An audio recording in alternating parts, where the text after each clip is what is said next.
Camarades travailleurs, cher peuple du Bénin, je suis Naini Kassamampo, secrétaire général de la Confédération syndicale des travailleurs du Bénin, CSTB. Je m'adresse à vous cet après-midi à la survenue d'un événement d'extrême gravité survenu à la bourse du travail de Cotonou ce samedi 18 janvier 2025, très tôt le matin. Qu'ils vous souviennent qu'après l'agression terroriste qui a coûté la vie à plus d'une trentaine de nos vaillants soldats, de nos héros, au point triple de la zone des trois frontières dans la commune de Banikwara au nord du Bénin, tout le monde s'est indigné du Bénin jusqu'à l'extérieur du pays, partout et chacun a condamné cette agression criminelle, cette barbare agression. Ainsi, beaucoup de groupes sociaux se sont organisés, chacun à sa manière, pour rendre hommage aux illustres disparus et pour soutenir les forces de défense et de sécurité de notre pays. C'est comme ça que des groupes d'organisations de jeunes ont programmé le 15 janvier dernier des hommages à Parakou et à Cotonou, précisément à la place de l'Étoile Rouge. Des organisations syndicales ont programmé aussi des hommages à la bourse du travail pour certaines organisations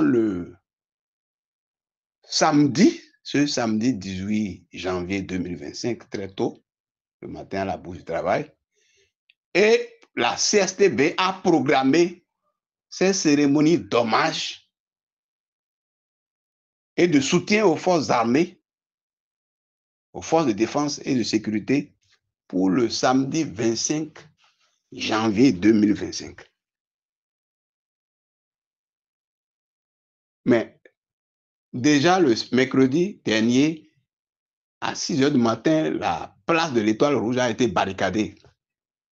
Les jeunes qui se sont donné rendez-vous là ont été obligés de se déplacer pour aller organiser leur hommage ailleurs, leur cérémonie d'hommage ailleurs. À Parakou, ça s'est bien passé.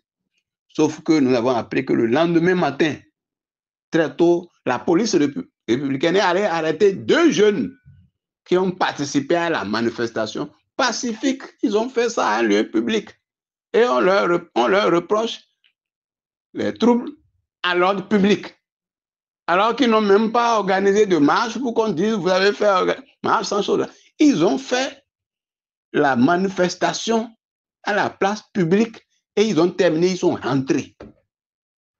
Et le lendemain, on les arrête et que le procureur, ils seront présentés au procureur le lundi. Pour quelle faute?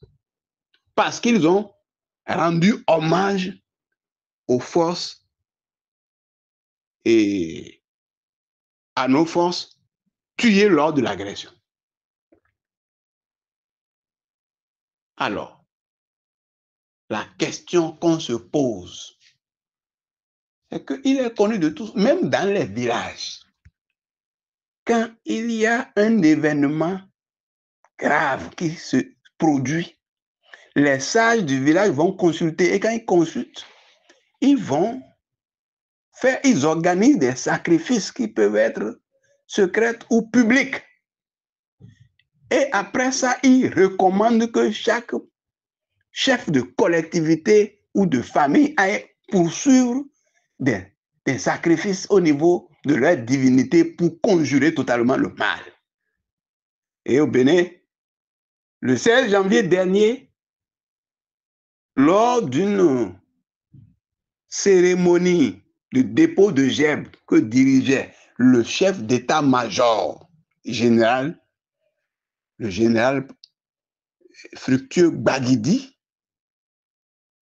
il déclarait que le 16 janvier 1977, parce qu'il rendait hommage aux martyrs du Bénin du 16 janvier 1977 et à ceux du du 8 janvier 2025.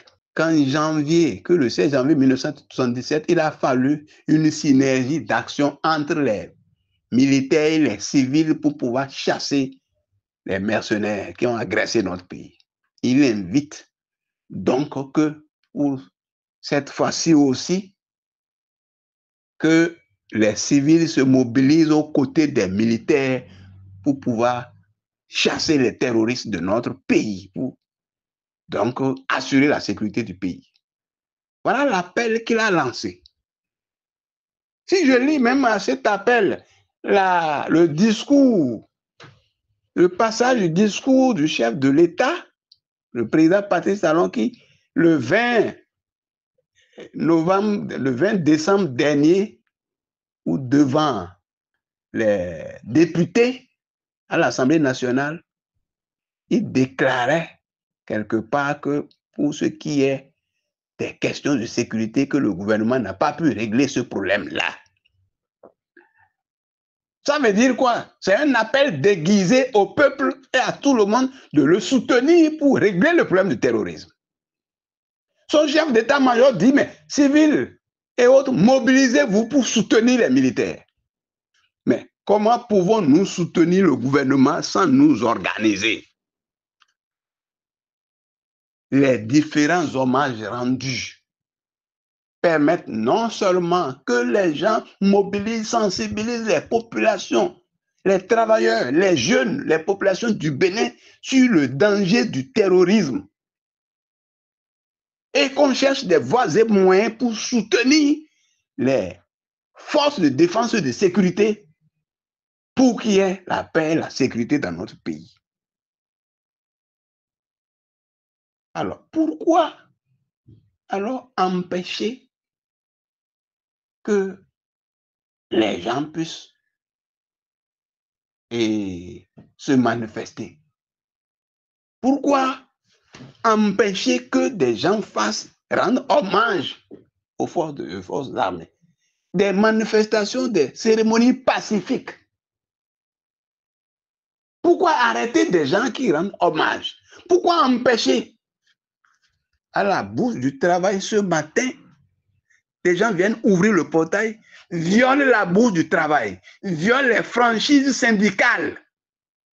Ce qui ne s'est plus passé depuis 1989 dans notre pays.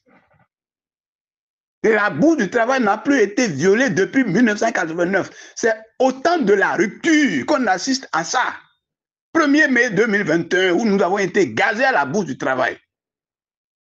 En novembre dernier, où après nous avons empêché de faire un sit-in à la fonction publique, la police vient jusqu'à l'intérieur de la Bourse du Travail pour dire que nous n'avons pas le droit de nous manifester.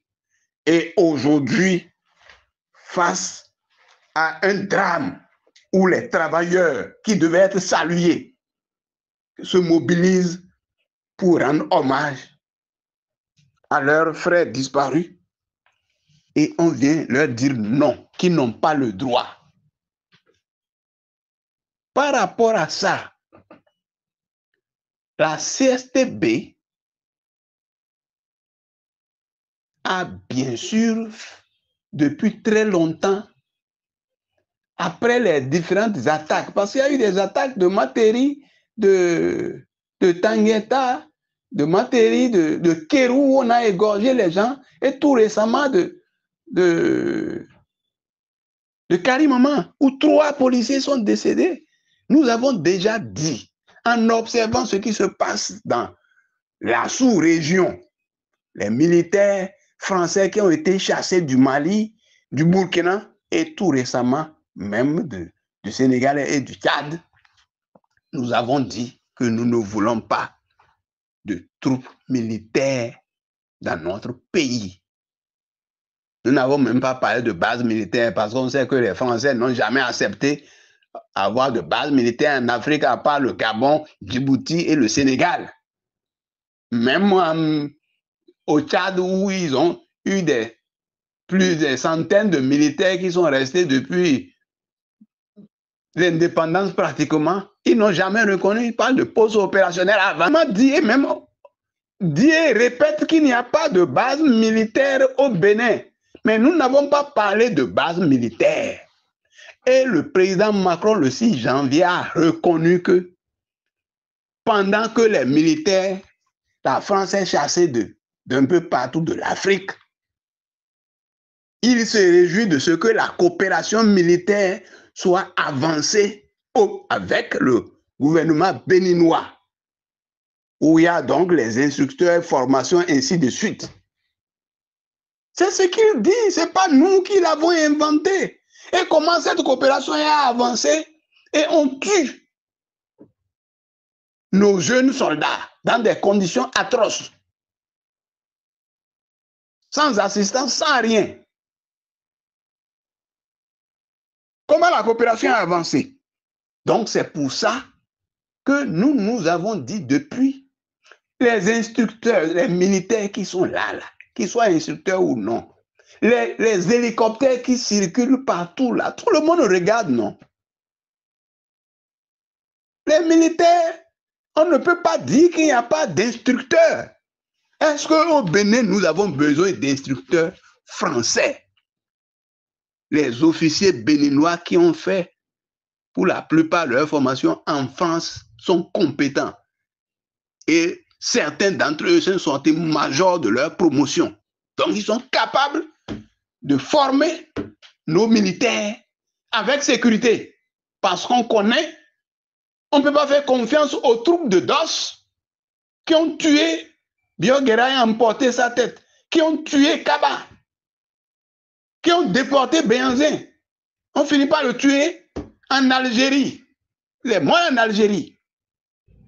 Ça ne peut pas laisser les Béninois indifférents.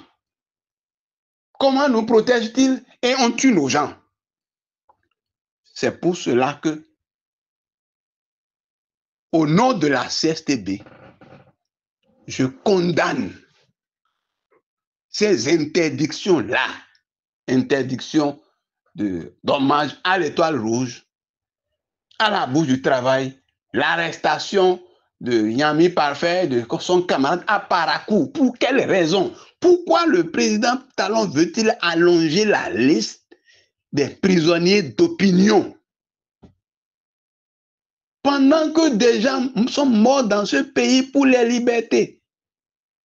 Les Achaka Parfait, les Imani Serge, les Luc Togbadja, les Mama Yari et autres qui se sont battus pour les libertés et sont morts. Et aujourd'hui, voilà comment le pays est gouverné. Comment on peut appeler ce président-là? C'est ce président-là, est-ce qu'il faut l'appeler honteux? Non, c'est un président criminel. Et nous invitons notre président à écouter son peuple. Comme en 64, le président Omadegwe a écouté le peuple. En 92, le président Soglo a écouté son peuple. Nous invitons le président Patrice Talon à écouter le peuple et à faire partie le reste de ceux qui se disent encadreurs, instructeurs et autres, qui quittent le pays et qui l'annoncent publiquement. C'est notre position à nous. Et il n'a pas démenti ce que Macron a dit là-bas. Ceux qui disent oui, que les gens mentent, que ceci, cela. Pourquoi ils n'ont pas démenti ce que Macron a dit là-bas, que la coopération est renforcée, formation et autres? Donc, nous exigeons la libération de ceux qui sont en prison, l'arrêt des tracasseries, des arrestations politiques. Tous les jours, c'est criette. Il suffit donc de dire, ah, je ne suis pas d'accord, vous êtes dans la criette. Mais c'est quelle gouvernance ça?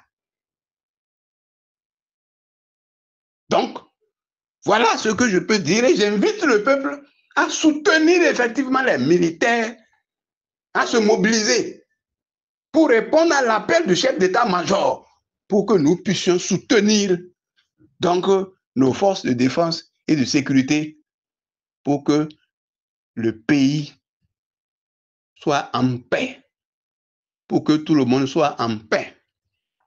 Parce qu'aujourd'hui, si ça chauffe, les gros bonnets peuvent prendre l'hélicoptère et partir.